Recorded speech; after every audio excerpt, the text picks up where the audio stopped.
Yeah, so my name is Jennifer Lonergan, and I hardly know where to begin, but I'm founder and executive director of an organization called Artistry Sud, and we work with women around the world to help them develop their entrepreneurship and leadership skills, and so to become positive and powerful change makers in their communities. So we work with kind of underprivileged and marginalized women, and we do sort of 5-day entrepreneurship boot camps to really, and they're retreat formats. So it's kind of exciting because for many of the women that we work with, it's the first time they've been away from home. It's the first time that they really are focused on sort of thinking about what they want in their lives and focusing on leveraging their own assets to create a sustainable revenue.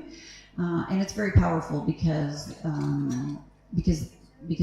many of them, it's really an opportunity to kind of just have a sort of a real change of mindset about what's possible for them in their lives. So after that 5 days, we coach them over a period of a year. So there's a sort of a leadership structure, and we have team leaders who coach their participants, and we have remote coaching that we do by Skype. And then after a year, we sort of come back and look at what's changed. So, yeah, so typically women are much more empowered. We look at empowerment outcomes and also business outcomes. So they've increased their revenues anywhere from 10 to 1,000%. And they've also undergone a number of other changes, become much more involved in their communities. So there tend to be really a lot of knock-on benefits when women have kind of economic independence. Right. And if you want to know more about Jennifer's story and you haven't seen her TED Talk from Montreal Women, please check that out. Ms. Hien, please tell us a bit about yourself. Hello, and like Jennifer, thank you very much for having me here, and it has been a great pleasure and always such a big joy to be in a room with so many women, and also thank you for the men for joining the women. But this is really the common feeling of many women that have shared with me that they always feel very comfortable being with other women. So that's why this is one of the reasons that why we have WISE. You know what WISE stands for? So first we love the word WISE because we believe that women are wise. More than just smart, but it's wisdom. That's women. But then actually women stands for Women's Initiative for Startup and Entrepreneurship. And through the name, it's actually the mission that WISE is doing. We target and support women who's interested in startup and who's interested in doing business. So this is our primary target group that we want to work with, we want to support. Before I started and founded WISE, I was the country director of the Mekong Business Initiative. That's the project supporting private sector and building the startup ecosystem in the Mekong region. By Mekong is the 4 countries, Vietnam, Laos, Cambodia, and Myanmar. And working in that project, the project was funded by Asian Development Bank and Australia. And working in this project and supporting private sector in general, working with the startups, I really see that there is a gap in terms of targeting support to women. Because in startup and doing business, women do have a gender-specific challenge compared with men. And that need to have supplementary support, additional support to women so that they can really iron out the gap and come to a fair playground with the men. So that's why I started WISE from the beginning. Thank you so much for sharing. Great. And Joe, tell us a little bit about you. Well, it was so my pleasure to be here because I was the member 27 of Leading Vietnam, and I was dreaming to be on the stage of Leading someday, and this is my pleasure. So most people know me about the project School for Kids, that is a school for children, and recently we are building the facilities for the young people in Lung Tam area on the hand fabric cooperative. But underneath is always about architectures. And actually, I myself not an architect. I'm studying as commerce and I'm working in finance before. But because I first found more values in contributing to the community that I start within school, and little did I know that I start engaged with architectures from then. And after building 2 schools, we just really think that architectures actually can act as physical impacts to the society and the community that the people living and working in. And so that's why we have this action for Lung Tam. It's a project that uses the collaborative design in architecture to support the women to build ownership of their own facilities. Instead of giving them something like a house and then they create impact, we try to create impact through the process of designing and constructing that buildings. And that's how we try to use physical beauties, but impact to entrepreneurship in the woman. Fantastic. Thank you again for sharing. All of you have a background in entrepreneurship and empowering women and I suppose helping women lean into what they do. So why did you choose entrepreneurship as this tool to help develop women in their communities? We really do focus on entrepreneurship because for me, entrepreneurship is a mindset. It's really a way of looking at challenges and looking at gaps and needs and seeing opportunities. So part of really what we focus on, and one of the things that I find is very exciting about our own program, is that there's some business skills, there's some entrepreneurship, there's some things that you need to know to run a business, but it's really about activating what's inside you to achieve what you want. So there's really a lot about building confidence, about building your leadership skills, and I think that that's kind of carried in the whole definition of entrepreneurship, because there's really this kind of sort of a risk-taker mentality there, and that I think works well for small business, for taking advantage of opportunities, for anybody, but for people living in kind of underprivileged conditions, because it means that they can always adapt to new opportunities. Yes, and like you, I totally agree. And also like you, I see that Vietnamese women in particular have a very strong potential for entrepreneurship. They can be amazing entrepreneurs. But still, here and there are still some hesitance and lack of confidence in themselves as a woman, especially in Vietnam, to really lean in and start a business and take the risk. So we really want to build a community that women will be inspired by each other, will be motivated by each other, and dare to take a risk. And they can confirm that they are no less than men. They are not less stronger than men. And this is somewhat what we want to try to promote. And also, in addition to that, for a very long time, from the development perspective, we tend to support women, from the bottom of the pyramid to really just overcome just to cover the hardship, just get over the poverty, but not really touching to the higher level of building wealth, creating more power, decision making.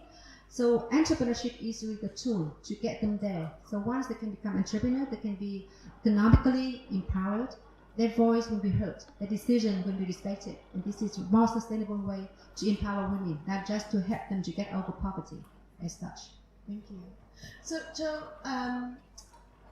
talking about difficulties that women experience in terms of maybe entrepreneurship or leaning in, we've got some of these challenges, like you're saying, also about the challenge of just being a woman and not a man. Maybe it's easier for a man. We also discussed how there is this idea about women have lower power, but high expectations.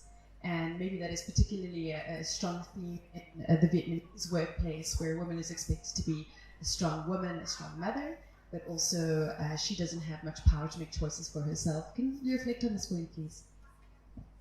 Thank you. So I think at first I will retell the story of my place that I work in Long Bang, and the people I work with, the Hmong people, the Hmong women. In the particular traditions that women are not allowed to communicate with outsider or involved in trading activities, especially in the two places that I build a school. Mostly it's very difficult for us to talk to women, and maybe the woman can invite us home, but the one who sit and talk with us will be the man, and then the woman, after inviting us home, will immediately go to the kitchens. And the same thing happened with this woman in Long Bang 16 years ago when they start forming this cooperative with only 5 members. And it was so difficult for them to break through, especially when the men think that why these women are daring to, over the barrier of the traditions.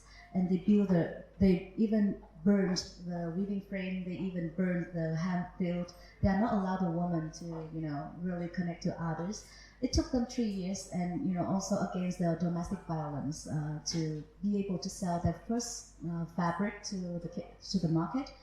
And when the woman, the director, when she first received the first money that earned from their fabric, she came to the home of the members, asking the husband out and say, "This is the money that your wife made by this fabric." And starting from that point, the husband let them really do the work. So it takes them 3 years, and they also overcome twice bankruptcy in 2008 and 2016. to sustain that cooperative. And such difficulties, their story is so inspiring that I even know for myself. I know that as a woman, and starting up something like not in your parents' plan, it's already difficult. But when I look at their story, it's so powerful that I forgot that there's so many difficulties out there. So yeah, we tend to say that woman care most about the surrounding. And sorry guys, people say now that invest in the woman actually is the progress for the whole village. But I think this is the actual case that happens. And after 16 years, 2 of the girls already sent to the universities because they feel that the need for education. They don't really need to persuade them to go to school or to pay the children to go to school, but they feel the needs of that. And that's because the women have the right, then they already make money, they create the products, and they're able to have the voice in the family to be able to raise the children better. Across the life cycle, women and men have very different confidence levels. Do you know this? They've done tests in schools and in job when people apply for jobs and so on and so forth. Men and women consistently over and underestimate their abilities by about the same amount. So men, I'm going to pick a number. I'm not saying this is the number, okay? But I'm just going to pick a number. Like, let's say men consistently overestimate their competence by about 30%. So every time a man is applies for a job, he thinks he's 30% more able than he actually is. Same for tests in schools. And women have the exact opposite. So women go to apply, or they go to write a test, they go to apply for a job, and they look at a job application, they're like, oh no, I'm not qualified for that. Typically they're 30% more qualified than they think. Okay, so this over a lifetime, this is a huge barrier. It means that women are not playing the game of life fully, who they are fully. So they're not bringing their best game to the table because they're always saying, oh no, I'm not that good, I don't know. So this is actually a huge barrier. It's a huge barrier because we need women in all those spaces. We need women in politics, we need women in business, we need women to be community leaders, to step out, to bring their really powerful and important influence, but often they're too shy, they're too small, playing a small game. So I think that's a huge barrier and a really important one. Just really to add the figures to that, actually through the study, we found that they say that for application for a job, men will apply if they tick 60% of the requirement, but for women only 95%, then you can apply. And also the other scenario that when after in a job interview, 80% of men will negotiate the salary for the first job, but only 7% of women dare to do that. Now check yourself. Like if you are in an interview with your employer, the first employer, sometimes you think that it's good that they are offering you a job and you don't dare to ask for a negotiation on your salary. But 80% of men do. Think about that. So that's really the big confidence gap. And as the lean in, we all read lean in of Sheryl Sandberg, and even a woman like Sheryl, she also expressed that. And even for a person like her, she feel lack of confidence so many times, and that's exactly why she started lean in and trying to motivate women not to be too lack of self-confidence. Right? Sure. I just want to add one sentence to that. So for men, if you want to be successful, basically you can be successful in business and people will recognize you as successful. But for a woman, if to be recognized as a successful woman, most likely you have to both success in business and in family life, which is double the pressure. Well, on that note, okay, we're talking about the pressures that women experience. I mean, it's quite high. So what skills do women need in order to become successful entrepreneurs? Or what do you think that they need in order to lean in to their organizations? What do you think can benefit them there? Yes, Ms. Yin, yes. I think there are a lot of skills that anyone, be it a man and a woman, would need to be successful as an entrepreneur. A lot of skills. But there are a lot of ways for you to learn to get to that skills. But for a woman, I think the first thing we need to have in order to be able to succeed is really the ability to lean in, to take the risk and just do it. Really build your confidence. Just really trust yourself, trust your self-instinct, and trust yourself, and just do it. And you will never fail. And basically, if your business fails, you don't, because you learn a lesson and you can start over again. So very few people that will succeed in life without several times of failure. So really just take the risk. I think that's a key skill for women. I am a positive person, so I don't look at the thing that people may think of failure as my failure, because I learn lessons up each time I fail. So if I didn't achieve my goal that I set at the beginning, another goal that I always had is that learning the lesson. So that's why I think that my life is a process of learning, continuous process of learning, and I always gain something, never lose completely. So just take the new risks, continue my road, and believe that I can succeed. So it's also a matter of so maybe a personal skill to kind of make a mindset choice. That's right. That's that you want to grow and you want to learn. Yeah. If you have a dream, just realize it. Okay. Trust yourself. Yeah. Thank you. Yeah, I'll just add to that. I completely agree. But I think that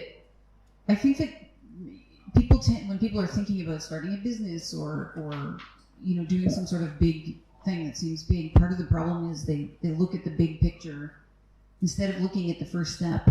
So I think that this is the kind of, to Ian's point about failure, I think that we only look at failure if we're looking at the big picture, because we start with something and then we fail by either not starting, right? We have a dream or we have an idea and then we don't start and we don't do anything. So that's really the only failure.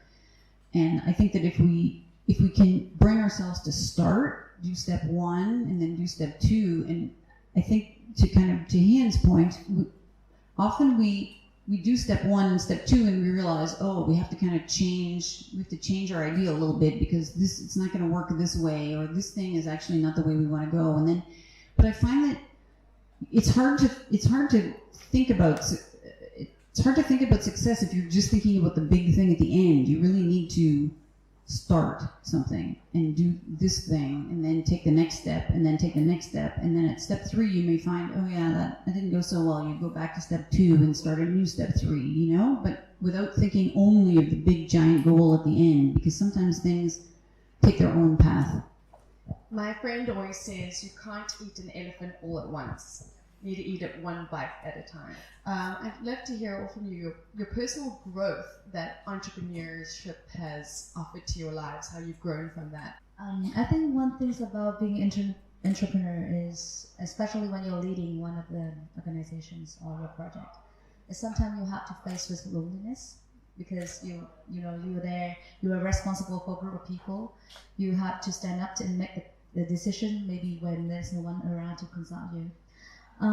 It's not really a depression. At my time when I quit my job at the corporations and start the project of School for Kids, I think entrepreneurship at that time gave me choices, because at that time I feel it's not really depression, but I feel like I wasn't lived up to what I wanted, and my energy is so large that the table's desk doesn't really spend all my energy. So I started the school out of my sympathy for the minority people, but it's also for myself. And I learned that by giving away is actually giving is also for you to receive as well. And it's a way for you to grow up, because it was very different from working in the corporations where you following orders. This is here where you giving the chance and experiment the things that you have never been able to do. And like Mr. Hian and Jennifer's already said, it's the chance for you to be failed and to learn. And because it's not always the easiest way to learn is to do it and fail and then to do it better. So by being able to grow and seeing myself getting better day by day in a certain, maybe today is maybe I play piano is better than yesterday, or I can talk better than yesterday. It's already achievement that I can see every day, and it's actually pushing myself along the way. And it's a way to sustain yourself throughout the difficulties, because you will be rewarded at the end. I love what you guys are saying about pushing women and pushing yourself and development, but I feel like I really want to hear that nugget that only you know about, that if there's one thing that our audience can walk away hearing from you today that you really feel is something key about your learning that they can take away, what would that be? You can take a moment, think about it. I can ask you something else in the meantime, but I'd love to know what that little nugget is that only you know. I know it's there. Right, I just want to check the time. All right. I also have some questions that I quickly want to go into that audience members, thank you so much, had already posted online. So I'm going to go into some of those questions, and then we'll get that little nugget of golden knowledge, I hope. It's in there somewhere. Maybe they'll have to pop it up later, I don't know. You're going to wake up tonight and be like, oh, that was it, damn. And after that, we'll do a Q&A from the audience. How can they influence an industry such as technology or logistics that's dominated by men? How can they lean into that or gain access to an industry like that in the first place? So I'm just getting into architect, and it's also an industry that dominated by men. We don't really have much female architects because due to the environment, and it's had to outdoor work a lot, so the women tend not to involve in architects.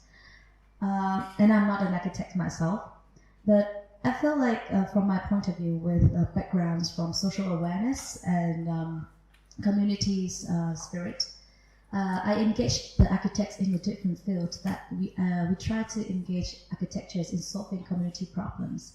So the architectures now, for most cases, we're seeing is basically personal expressions of the architects, and maybe, for example, urban planning nowadays for cars, not really for human.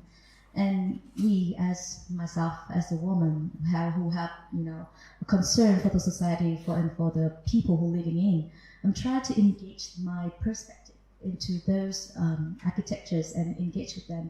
So see how the collaboration can work out and really bring a new way of doing things to the architecture. So it doesn't really, you have to directly engage in that expertise, but the woman is very strong in connecting and collaborating, and maybe that's how you can sneaking into that industry and providing them a different perspective that they have never been able to experience before. So that's one maybe hopefully is helpful. Very helpful, thank you. How can women reach out for external support? Because we can't do anything by ourselves, so community is so important. But where do they start in reaching out for that? Actually, this is really close to the piece of sharing nugget that you mentioned for me. Because if you want to get support, reach out for support. Get out of your comfort zone and ask for support. Be as direct as the man. Because if you don't ask, nobody knows what you need. If you ask this person, they don't provide you, ask the next person, and then you will find the support. So really, my advice is really getting out of your comfort zone. And you see that you will become comfortable even outside your imagined comfort zone. So really, your comfort zone is something you imagine, but it can be much wider than you think. So if this is a question about support, how to get support, how to get finance, how to get invested, get out. Go to circle like this, go to other events that there are men and women, start from there and present yourself and get comfortable with that, and then you can get there. Regarding, and this is for my Vietnamese panelists, I'd love your feedback if you have something, but it seems that there are some questions, and it comes up often around the pressure from family, the pressure from parents to follow what is suitable for the family and the parents. And that, Cho, you've already mentioned that you've sort of gone against that. How did you face that pressure, and how did you overcome that? You're not the first one to I think there's much fewer women who are facing it and overcoming it than facing it and allowing it to not let them grow. Can you share on how you overcame that? So for myself, I'm a second child, and second child often get pampered more by parents. And of course, my parents who work for a state-owned administrations, they always want me to have a stable life. So I had this very deep conversation with my parents. What is the definition of a stable life? And at that time, I worked in state-owned corporations. And for me, I felt like the stable life you mentioned here was because of the jobs in a stable company that might not be changed after time. That's what they believe. The stable life may be get married to some stable man, and then having children and then raising up.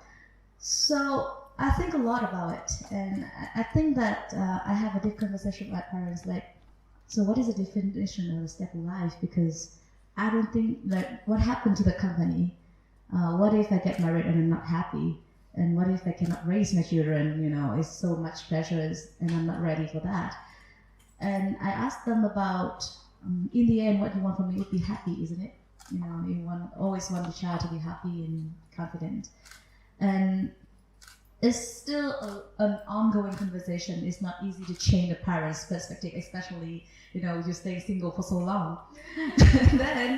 but at that time, I just feel like for me, being stable is you have enough skills to deal with situations that you unforeseen, and you can survive and you can sustain yourself in whatever situation is. And I don't feel like being stuck in that corner of the desk and getting married to someone and rely myself on someone can give me that stableness that they mentioned. And it's also both on exchanging ideas and also based on the proven work that I've done and being recognized. So even though my parents, of course, still not very persuaded by that, because I'm still very not considered as happy and successful in family life. But they see me getting there, they see me also. I see the way now. Like at first I was building school, and the second was cooperative. Like what? They was so deep. They was wondering what the hell I'm doing. And then we had this, opportunity to start the architecture house, and they see, oh, so it's all connected. So that's the way. So I think, of course, it's not easy, but you gotta be very confident, believe in yourself, and. Of course, it's not like you're gonna going around, running around, and doing whatever you want. You have to reflect on yourself as well.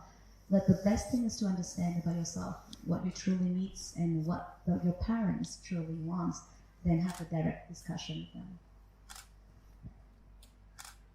them. Just to add on that, because we normally talk about the social bias and social pressure on the women, but we women are 50% responsible for that, because half of the society are women.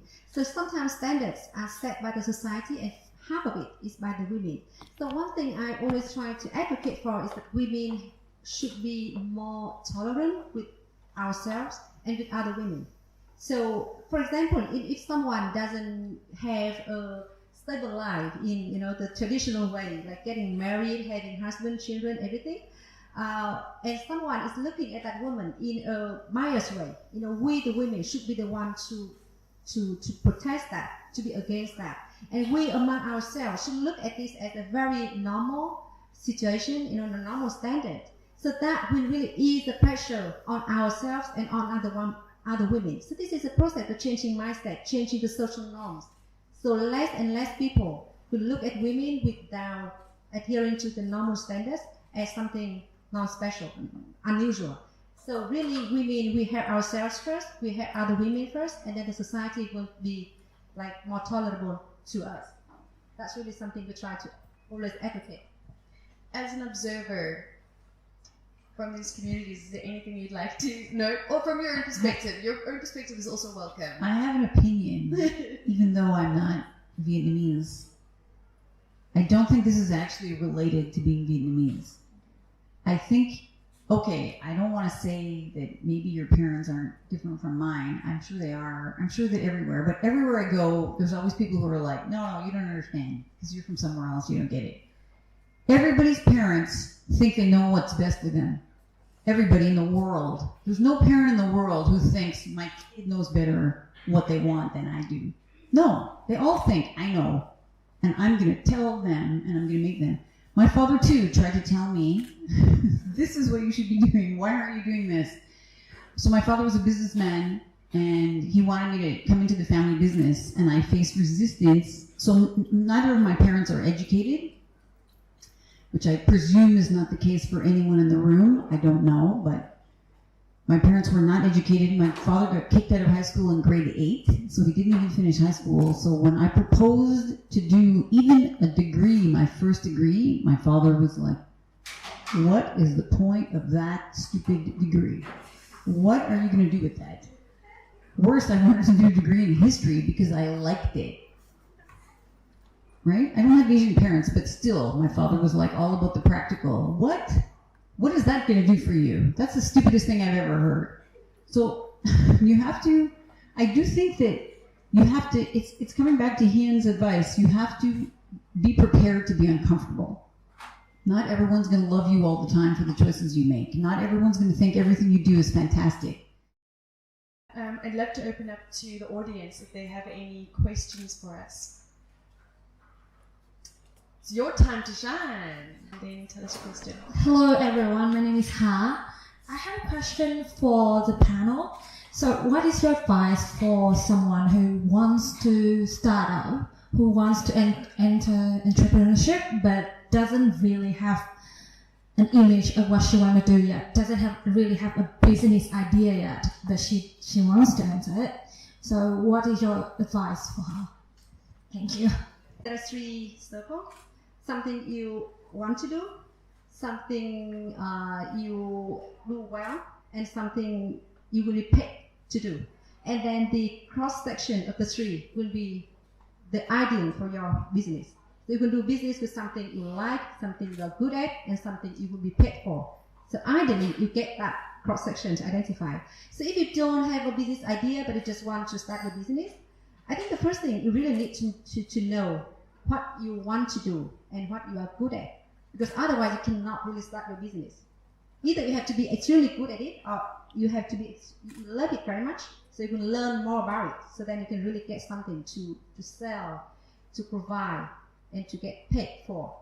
So that's really the first step. And once you have that, there are a lot of support around you. If you come to WISE, a lot of support around you. We can steer you to the different places that you should go to start your business with a good idea. You can get to an incubation program, you can get training how to start your business model, how to be in a strategy, and other things. But you really need to know what you want to do first. Can I add something? So I talk to a lot of young people in Canada too, and I'm going to tell you something that's based on what people always ask me. Don't expect to get it right the first time, right? You might want to do something now. I think you do have to do this kind of soul searching. What do I want to do? What do I like? What do I really like? What am I good at? What can I be paid for? You're going to probably find that the things you like and the things you want to do are the same, right? They're often the same.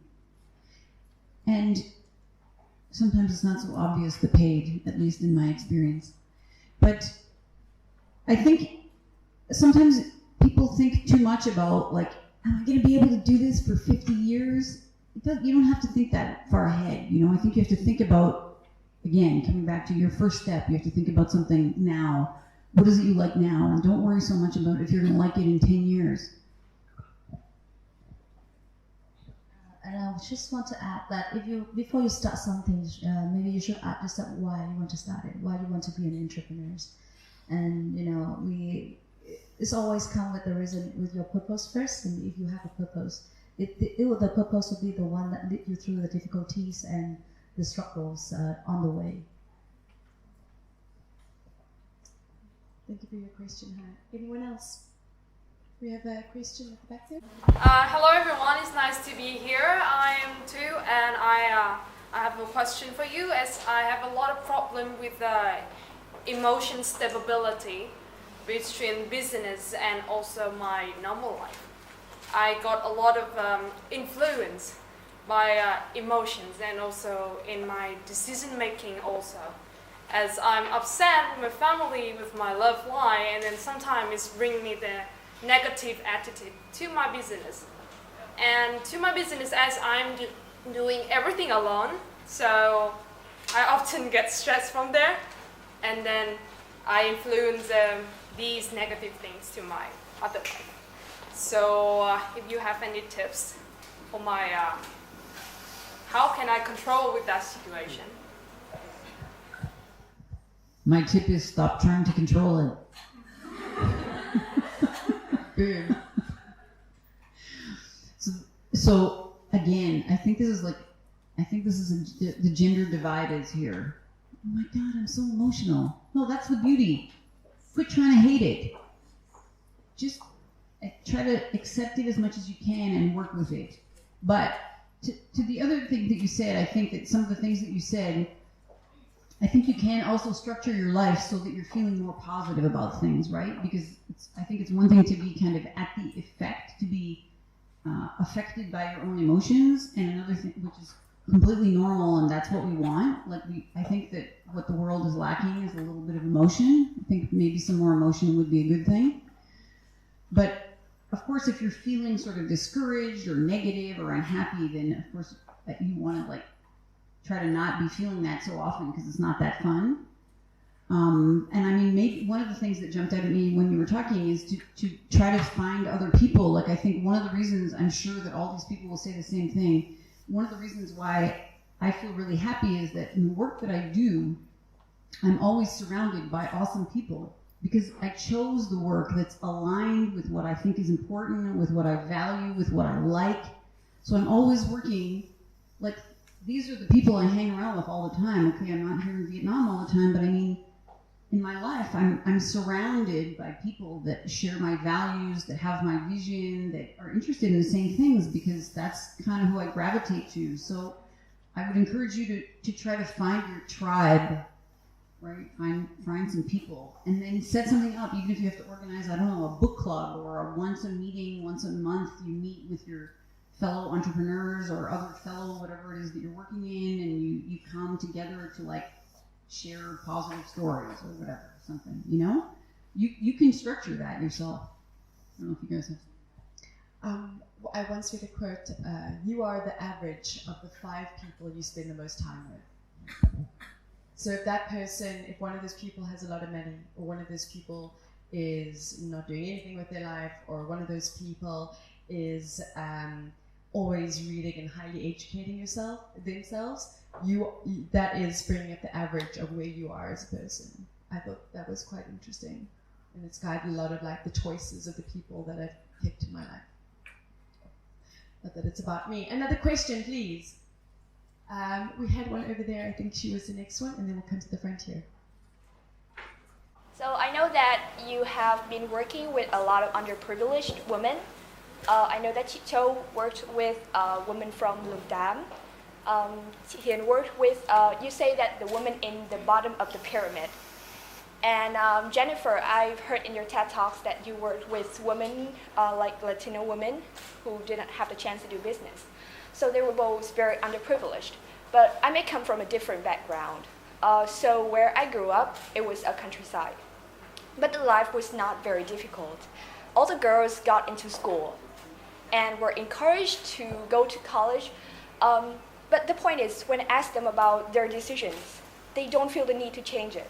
They don't feel the need to be equal to men. Or when I ask them, what do you want to do with their life? Their ideals are their stable life. Oh, that's what they think their ideal life is. So what would you tell to these women? How they don't even dare to look into themselves and see what they really want, but they're okay with the life. So what do you think about that situation? Do you meet the same situation when you worked with the underprivileged women? If they're in, I haven't met a really underprivileged woman. So in your case, when you first meet your beneficiaries, do you ever feel like they don't want to get out of that zone? Or, yeah, thank you. I'll speak for myself, okay, but yes and no. So I remember one time interviewing a woman in India who was very excited about increasing her revenue and changing her life and being educated so that she could, I can't remember, become something that I thought was oh my God, that's not very ambitious. I don't remember what she wanted to become. But it's not about me, right? It's not for me to dictate what somebody else should want. They want what they want. And if, I may wish that she wanted to be an astrophysicist instead of a flight attendant or whatever, but I mean, it's not for me to determine what's her appropriate goal as a woman. So I have to just trust that she knows best for herself.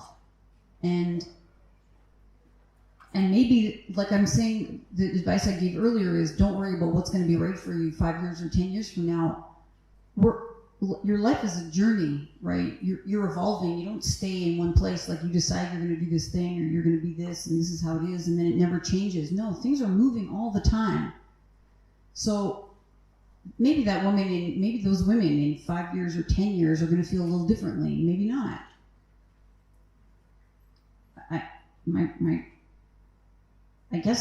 I'm not sure. I don't think it's for us to decide. Just to add and to clarify, actually, WISE is not all of the time working with the poorest women. You know, what I meant is that actually we are working with the women in the middle class who want to start business. So they are not really the most disadvantaged women. But for me, I think that be the poorest or the middle class women, the issue we try to advocate for is not to turn the whole society upside down. We just want to present the opportunities for women, for them to see that this is opportunities you can have. If you want to build your own ability, you want to be empowered. So this is opportunity you can have. And once you know all the opportunities that you can have, you make a decision of staying at the same status. That's your decision. Similarly, when we try to go out and build the entrepreneurship capacity for women, some people may say that, why should we encourage women to go and do business? If they don't want, they can be a housewife, they can become a teacher, they can be an employee, just a normal life. Why they have to go out there and start a business and take on the challenges and the difficulties? For us, it's fine, of course. We just want to present that, if women have a dream of being a businesswoman, they should try, and they have all the support to be successful. So just don't constrain themselves. But if they don't have that dream, they don't want to become an entrepreneur, they want to be a housewife, they want to just spend all the time with the family, it's beautiful, it's great. But we also want to encourage the society to change the mindset that if a man wants to become a house husband, a man in the house, taking care of the children for his wife to go out and do business, the society should accept that, should respect that. So now actually the gender equalities sit in both sides. We will look at women as women as the follower, as the housewife, and men has to be in the battle, the soldiers, making money. And if men cannot make a lot of money, we look at them disrespectfully. And this is unequal for men as well. This is their pressure. They should have the ability to be able to equal to women. If they want to do the things that we already assume that this is women's thing, they should be respected. So actually the pressure is on both sides, men and women. So we just want to create equal opportunities for both men and women to do what they want to do. We don't want to push women, all the women have to go out there and do the big things outside the family.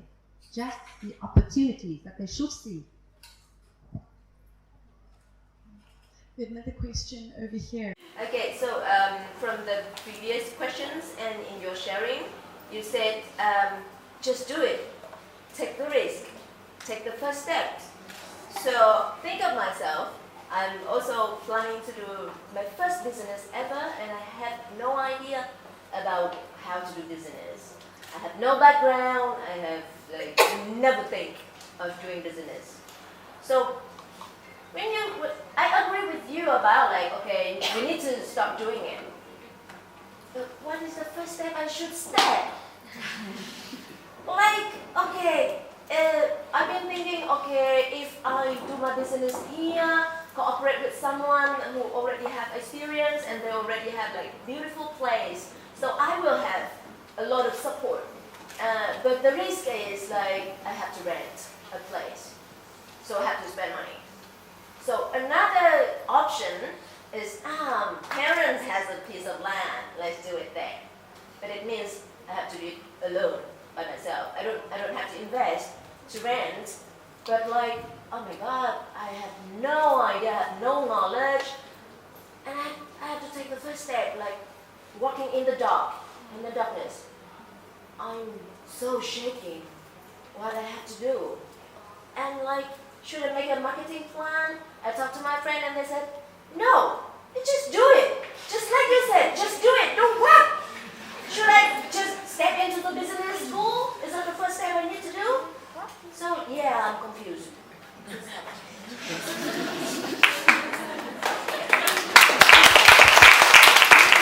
Thank you for the question.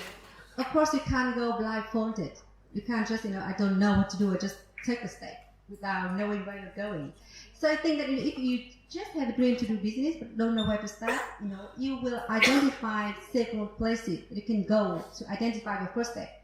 For example, again, there are opportunities for learning. You can just simply, this is an online tool, not online. It's easier than online. It's on your phone. You can know that there are some key steps to start a business. What is the first business plan, the first step you have to do.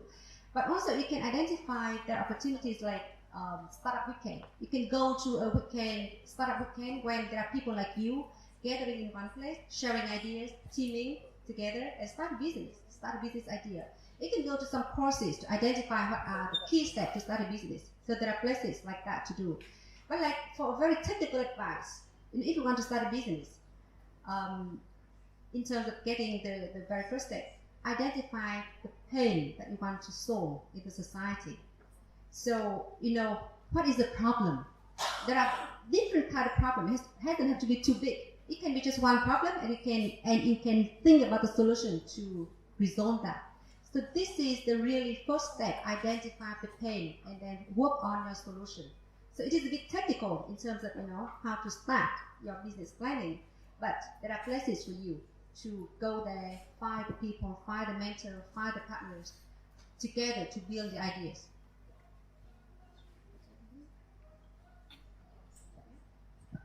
I would also say if you're really starting from nothing, so there's all these excellent opportunities, and one of the very usual things that we do when we're thinking of starting a business is we do a business plan. It's a very traditional approach. I don't think you need a business plan, but it's a framework that helps you think through a lot of the important questions that you need when you're thinking about starting a business. So if you just go online and Google how to write a business plan, I wouldn't, and when I say just do it, I mean don't spend 14 years perfecting the perfect business plan. You don't need a business plan. For most people to start a business plan, they don't need to really do a traditional business plan for its own sake, but it's an important exercise. It helps you think about what you need. It helps you identify like you do a regular SWOT. It helps you identify what are the weaknesses, what are the threats, what are the opportunities, what's the need in the environment. So I think it helps provide a structure that you could find, perhaps you could find it online. There are certainly courses that help walk you through that, but that's a step. Obviously there's I've started 3 businesses. I didn't just wake up one day and do it. No, I put in some research and some thinking, but that might be a useful framework for you. And I just also want to ask something. Because you emphasize a lot on you don't have anything, maybe I can trace the question then, what do you have? And what is the result that you can use that you can actually use it for your first business? Because you already have this will to step out and you want to do. So there must be some things in you that you really want to do and bring it out and present it. So, because in your question, we only know what, they said you don't have skills, but you don't know what do you have and what can you bring to the plate. So maybe you can start from there, and maybe you can talk to people I have this and I have that, and can you help me to manage things and put things into actions. I think I did the same thing because I keep asking myself a lot of questions before I do something, and I know that we can never do it alone. But for people to know how to help you, is actually you have to present yourself, and maybe the basic idea that you want to get into. Great. Thank you so much for all of your questions this evening, and thank you once again to our panelists for joining us. This has been truly fascinating. Now, I think we do have some little gifts for our panelists, but before we get there, right now we're going to take a break and do some fun things and do some networking.